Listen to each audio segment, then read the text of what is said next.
Welcome to the hottest movie review on the internet today, the A-List Review. I am your host, the Game Changer, Wes Troop. And as you can see, I'm getting ready for the newest Christopher Nolan movie. That's right, I'm a big fan of the director, and I'm excited to see what his next project is. And obviously, there's a lot of people excited for this film. Will it be worth the anticipation? Well, we're gonna find out, because my review of the 2017 war thriller drama, Dunkirk, coming up now.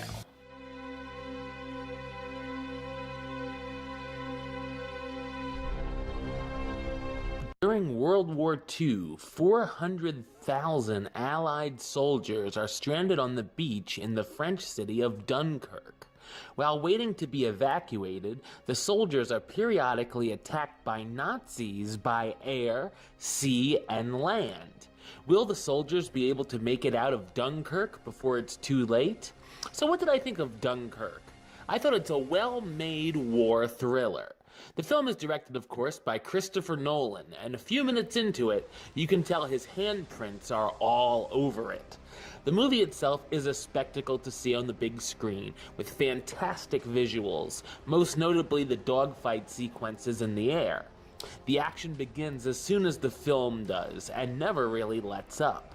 All of the battle sequences look great, from the Germans bombing the soldiers on the beach to trying to sink the ships with torpedoes, and the use of practical effects using real ships or planes gives the film a very genuine feel.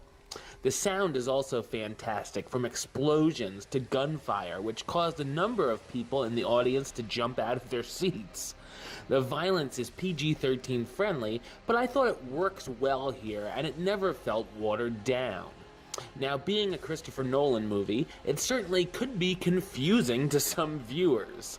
Know that you will be following three separate stories, one being a few of the soldiers from the beach, another being a private boat going out into Dunkirk to help with the evacuation, and the final being what's going on up in the air with a few Spitfire pilots, and the stories all do come together in a fantastic fashion towards the end of the movie. The film does give you a bit of a heads up about the three stories, and it becomes a little more apparent what's actually going on as the film moves forward. The runtime also really helps, clocking in at around an hour and 40 minutes, giving it a fine pacing and helping it not overstay its welcome. An element many people are split on is the fact that we only get to know very little, if anything, about the characters. Some like the fact, making it seem more realistic, but I would have preferred getting to know a little more backstory on some of the main characters. I feel like I probably could have gotten behind or rooted for a few more of the soldiers if I knew a tad more about them, and it would have made them more memorable overall.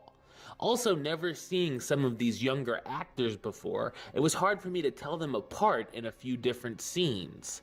The cast is packed with a blend of veteran actors and newcomers, including Fionn Whitehead as Tommy, a British Army private trying to find his way out of Dunkirk, Honorin Barnard as Gibson, a low-ranking soldier Tommy befriends on the beach, Mark Rylance as Mr. Dawson, a mariner who, along with his son and friend, go out with the Navy to save the soldiers in Dunkirk, Harry Styles as Alex, another British Army private, Kenneth Branagh as Commander Bolton, the pier master during the evacuation, Cillian Murphy, Scarecrow returns, as Shivering Soldier, the soldier Mr. Dawson picks up at sea, and Tom Hardy, who once again has a mask on in a Christopher Nolan movie, as Farrier, a pilot for the Royal Air Force.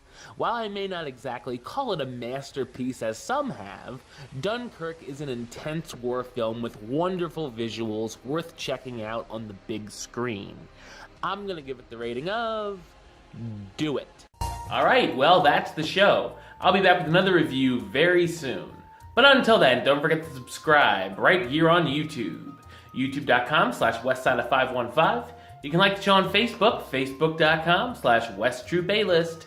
And of course, you can follow me on the Twitter and the Instagram at Wes A List.